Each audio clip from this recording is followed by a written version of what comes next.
Assalamualaikum warahmatullahi wabarakatuh.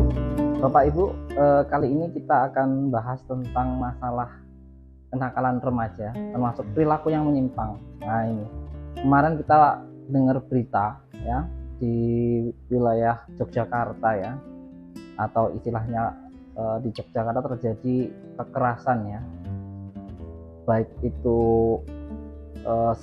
yang parah lagi kekerasannya itu sudah bentuknya sudah perilaku ya, bahkan itu mudah mengancam nyawa, contohnya kritikan ya, kritikan. Nah ini sudah meresahkan karena memang ada korbannya. Nah dulu Jogja, saya cerita dulu ya, dulu Jogja saya lama di Jogja ya dulu ya, dari tahun 2004 ya sampai 2010. Waktu itu saya kuliah itu masih aman dan tentram di Jogja ya, masih ya nggak ada lah cerita-ceritanya masalah kritikan kayak gitu ya. Tapi sekarang itu perilaku remaja umur 12 sampai 18 tahun ya, itu mulai menyimpang ya. Perilaku antisosial misalnya mukul ya, berkata kasar ya, itu termasuk penyimpangan. Nah, kenapa kok itu disebut perilaku menyimpang? Karena itu di perkembangan masa remaja itu perkembangan yang tidak normal. Yang normal adalah remaja itu bisa menilai dirinya secara objektif. Kira-kira perilaku itu bisa membahayakan orang lain nggak? Dan perilaku itu baik atau tidak? Nah, kalau tidak bisa menilai itu termasuk penyimpangan. Ya. Kemudian yang normal itu adalah bisa merencanakan dan mengaktualisasi kemampuan. Jadi kalau remaja dia emosinya itu positif ya, emosinya positif, perilakunya ya apa mainnya ya, main atau pikirannya itu positif, kemudian perilakunya positif. Nah itu perilaku itu datang dari mana? Perilaku kok bisa itu positif? Itu dari pikiran ya, pikiran atau mind mempengaruhi perasaan sampai dengan perilaku. Berarti dia ada masalah di pikiran dan perilaku ya. Itu termasuk, kalau sudah seperti itu termasuk perilaku antisosial, karena itu resiko perilaku kekerasan. Kalau di ini ya, itu bahkan mengancam jiwa sampai apa? Melukai orang lain ya, melukai orang lain dan bahkan bisa lebih parah lagi, itu bisa kalau dia sudah berkelainan itu bisa bunuh diri ya, bunuh diri yang apa, yang kelainan perilaku ya. Kelainan perilaku di masa remaja kebanyakan seperti itu ya, menurut penelitian ya, itu kelainan. Sebenarnya sebelum fase remaja itu ada fase prasekolah ya, fase sekolah ya, fase prasekolah, sekolah ya, itu tidak mampu menyelesaikan konfliknya sehingga di kemudian hari muncul perilaku antisosial ya. Antisosial yaitu ya perilaku termasuk kekerasan tadi ya, dia mengalihkan ke hal-hal yang negatif, itu termasuk kelainan perilaku ya. Kemudian berpikir dan merencanakan tindakan pribadi itu dengan positif ya, bukan negatif. Kalau sudah perilakunya negatif berarti kan sudah bermasalah ini, apa namanya, emosinya ya, emosi ya, pikirannya ya, atau kognitifnya itu bermasalah. Nah ini gimana cara penanggulangannya? Ya penanggulangannya ya dengan satu, dia di rehabilitasi salah satunya. Kalau perilaku normalnya tidak begitu parah, itu bisa dilakukan tindakan konseling ya, konseling mandiri ya, konseling terhadap ahli psikologi, kemudian ahli jiwa ya, konseling ya. Konseling gimana sih biar dia itu bisa normal ya.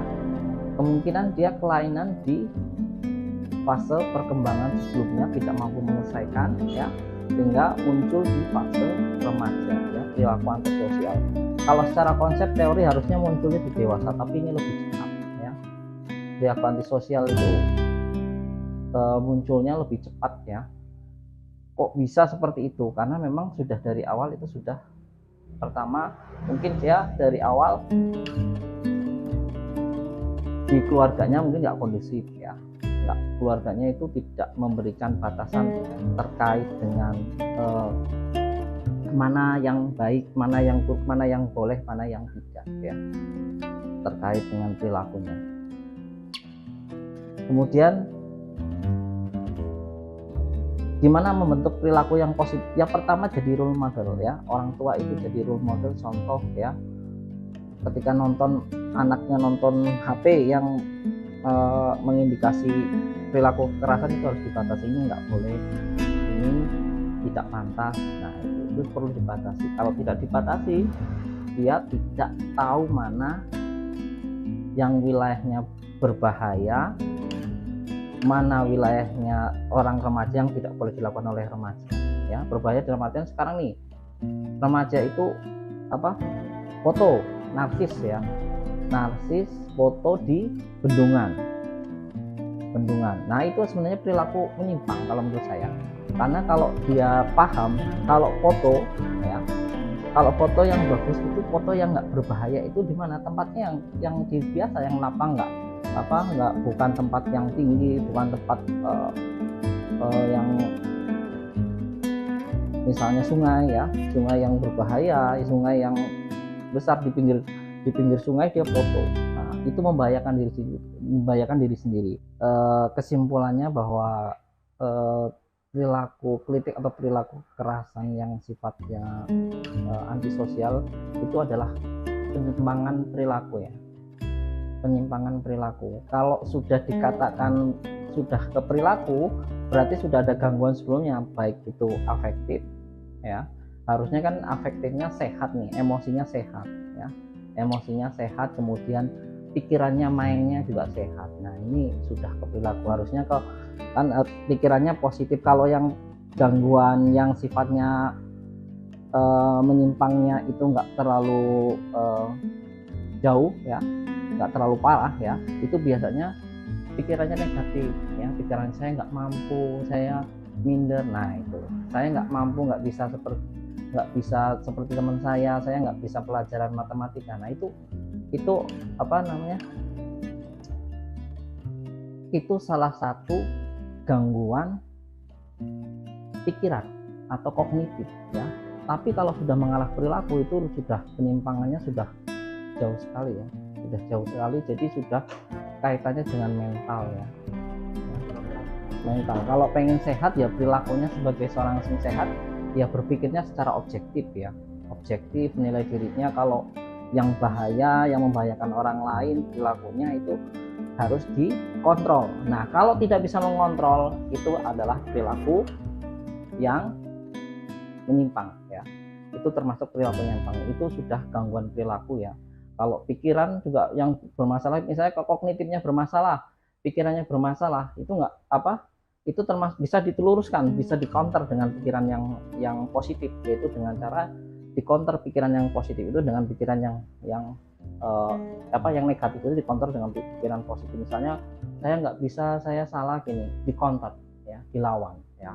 Tapi kalau perilaku itu harus basicnya harus diterapi, terapi ada beberapa macam terapi itu ya, terapi perilaku, bisa terapi kognitif ya. Kalau yang ini termasuk, kalau dia menyerangnya perilaku bukan kognitif ya, bukan CT ya, bukan kognitif terapi, tapi behavioral terapi ya, biasanya itu ya, itu karena dia memang ada kelainan perilaku.